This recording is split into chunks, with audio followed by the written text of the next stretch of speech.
হেমন্তকাল, সকালে ঘন কুয়াশা, যেন সূর্য উঁকি দিচ্ছে আমনের ধানের শীষের ভিতর দিয়ে।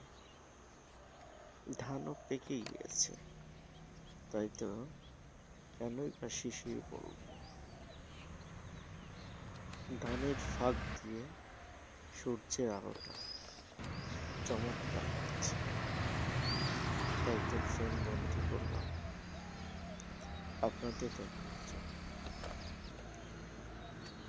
কৃষকদের সাথে কথা বলে জানলাম, হেমন্তকালের এই পাকা ধান, আমন, আউশ, রোপা, কত বিভিন্ন ধরনের জাত, ২৯, ৭১, ৪৯ কিংবা ঢ্যাপা, এই আদিম যুগের কথা।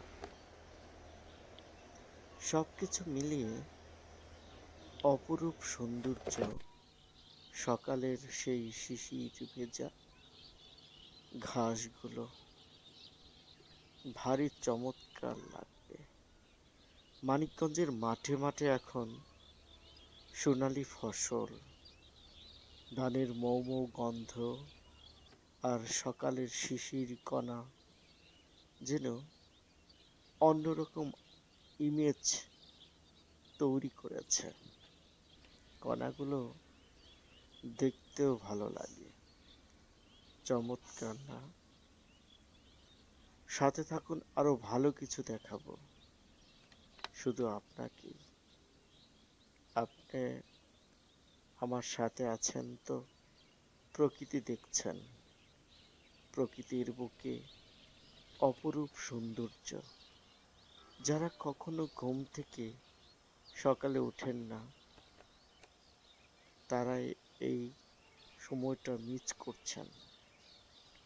যদিও মাঠের পর মাঠ, মানিকগঞ্জের আশপাশ চারদিকে এমনটি দৃশ্য চোখে পড়বে। খুব ভোরে যখন হাঁটবেন, মাঠে ঘাটের দিকে তাকালে এমন দৃশ্য চোখে পড়বে। সোনালি ধানগুলো যেন পান জুড়ে ডাকছে।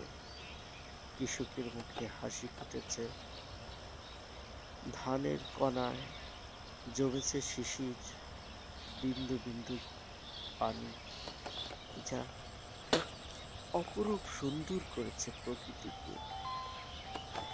আর প্রকৃত এই সৌন্দর্য দেখার একটা উপলব্ধি মাত্র।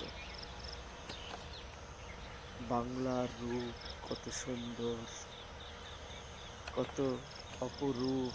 এক একটি সময় এক এক রকম তার রূপ ধারণ করে। ছোট থেকে বড় হচ্ছে সবাই, বৃদ্ধ পর্যন্ত দেখেছে এই ঋতুকে। এক একটা ঋতু এক একটি বৈশিষ্ট্য নিয়ে আসে, কিন্তু হেমন্ত কৃষকদের জন্য একটু আলাদা।